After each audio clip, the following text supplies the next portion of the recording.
እንኳን ወደ አማርኛ ትምህርት ክፍል በሰላም መጣችሁ ላለው ተማሪዎች የዛሬው ትምህርታችን በፎክሎር ላይ ያተኮረ ነው። እኔ የማስተምራችሁ የመጀመሪያው ምዕራፍ የፎክሎር ምንነትና መገለጫዎች በሚል ነው።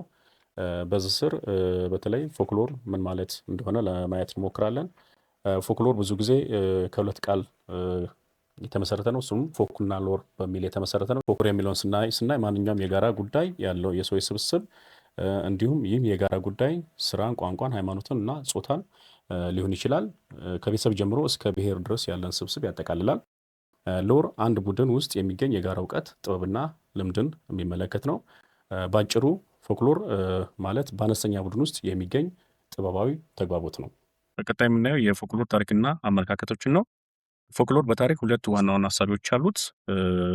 አንደኛው ከ19ኛው ክፍለ ዘመን አጋማሹ በፊት ፎክሎር እንደ ተራ ህልም፣ እምነት የሌለው እንደ ተራ ነገር ይታይ ነበረ። ከ19ኛው ክፍለ ዘመን አጋማሽ በኋላ ደግሞ ፎክሎር እንደ አንድ ዓለም አቀፋዊ የጥናት መስክ ሆኖ ተጀምሯል ማለት ነው። በዚህም ረገድ የመጀመሪያው ዊሊያም ጆቶንስ በ1846 ፎክሎር የሚለውን ቃል የህዝቦች የጋራ ሀብት በሚል በይኖታል። በቀጣይ የምንመጣው የፎክሎር ዋና ዋና መለያዎች ወይም መገለጫዎች ነው። በዚህ ስር አንድ ክዋኔ ፎክሎር የሚያሰኘው መሰረታዊ መለያዎች አሉት። አንደኛው ይሄ ህዝባዊነት ነው። ፎክሎር ህዝባዊ የሆነ መገለጫ አለው። ያ ማለት የግል ደራሲ የለውም፣ የህዝብ ሀብት ነው የሚለውን የሚመለከት ነው።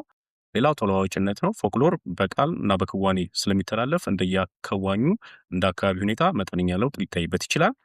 አሳታፊነት ነው። ሶስተኛ ፎክሎር ክዋኔ ውስጥ ተመልካች ብቻ የለም፣ ሁሉም ይሳተፋል የሚለውን የሚመለከት ነው።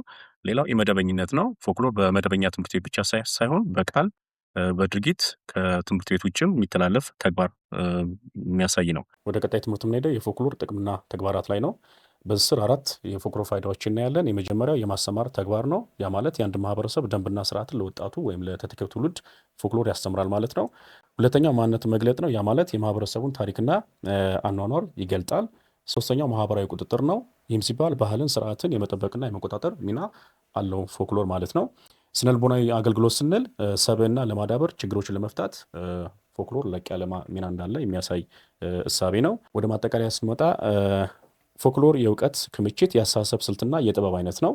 ማንነታችን የምናውቅበት፣ ለትውልድ የምናስተላልፍበት ትልቁ ሀብታችን ነው። በመጨረሻም ፎክሎር ማጥናት ራስን ማወቅ ነው በሚል ትምህርታችንን እንቋጫለን። አመሰግናለሁ።